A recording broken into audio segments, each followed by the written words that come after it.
Well,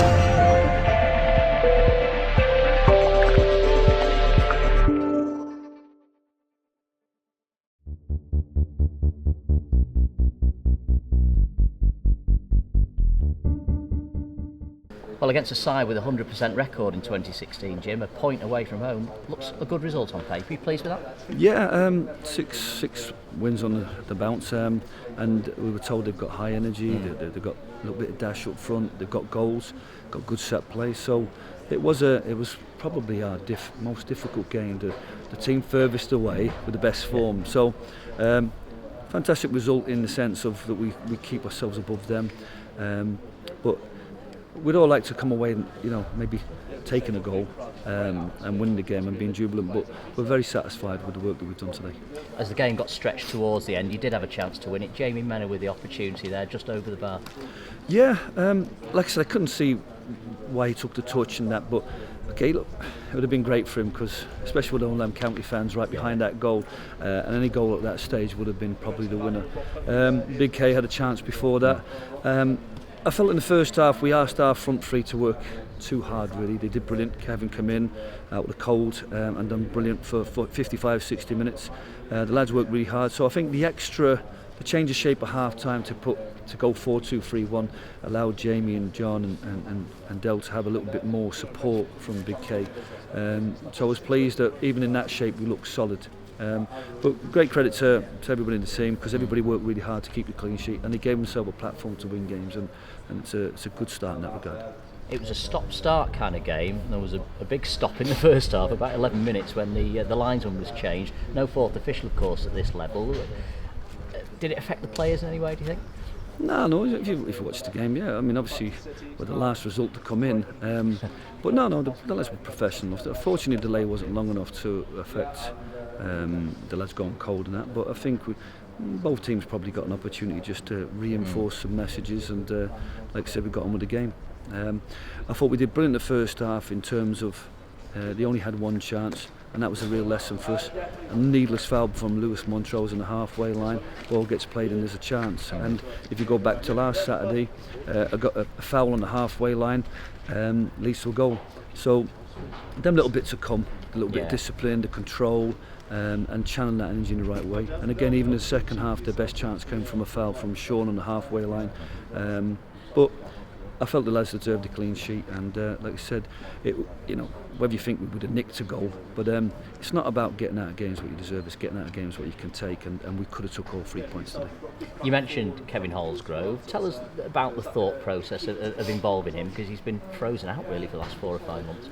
I can't go back on the history of why players have been in or out, but Kevin's a good physical presence.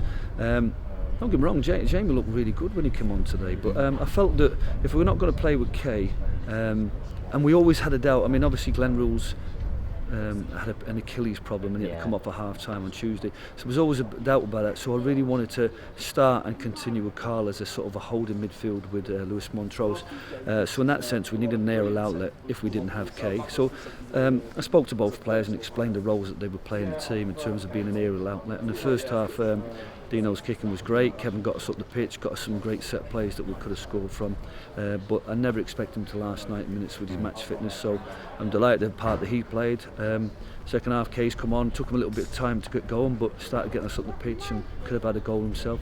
Perhaps on reflection, we need a little bit more up front as a team, but like I said, the most important thing is that if we don't score a lot of goals, that if we do score, that it gets us 3 points, and in that regard today was very satisfying. You mentioned Glenn Rule there, obviously a blow to the head. He tried to play on. I saw you looking quite concerned when he came off. How was he? His referee gives a drop ball. I mean, he's gone ahead of the ball and he's got clattered. He just felt a little bit dizzy. I mean, obviously Sean was a bit concerned, warned me a bit on the bench. But the fact that the lad wanted to go on showed great character. But like I said, he didn't feel right. So he did the right thing, letting us know. And again, there's another little thing, with a stoppage and a change. So it's things like that can change your concentration. So I have to say the lads were very professional today. That the little things that went on in the first half didn't affect their focus on keeping the clean sheet and winning the game. I believe that was Delisle Brewster's last game of his loan spell. Is it a loan you would seek to extend and continue, or will that be the last we've seen of him today?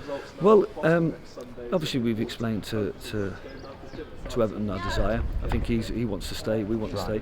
There's a few little bits and pieces in the background that we'll have to work hard on, but no, he's very much a player we want to keep, and hopefully he wants to stay, but obviously it's very much in Everton's thoughts whether he stays. We've seen that in the past, but if he doesn't, we're on the hunt for a goal getter. But like I said, and there's players within the squad, but yeah, it'd be great to keep him. Great lad, goal threat. Like I said, even without the goals, he won us set plays and got us the free kick that we could have won from. So I think Flinny and myself have been delighted with his contribution over the last couple of weeks. So yeah, we're going to work very hard to try and keep him. Just finally, I guess you wish there was a league game next weekend now, don't you? Having just got the taste of it again today. Not with Harrogate scoring 6 goals. We've got now. No, like I said, it does give us a bit of time on the training ground. We've got obviously Tuesday, Thursday, and potentially Saturday a chance to maybe have a shadow game or a training match, and then we've got 2 reserve matches. So it's a great week in terms of getting some more solid principles. The lads have got some qualities, they've got some great attributes. I've just got to try and bring a little bit more out of them, make the team a bit more effective. So I've got a good week's work ahead of me, and hopefully then we'll be in good shape for Harrogate. Like I said, we've got the 2 reserve matches and probably a shadow match, so the lads won't be without match sharpness when it comes to next Tuesday. Great stuff, well done tonight. Thanks very much.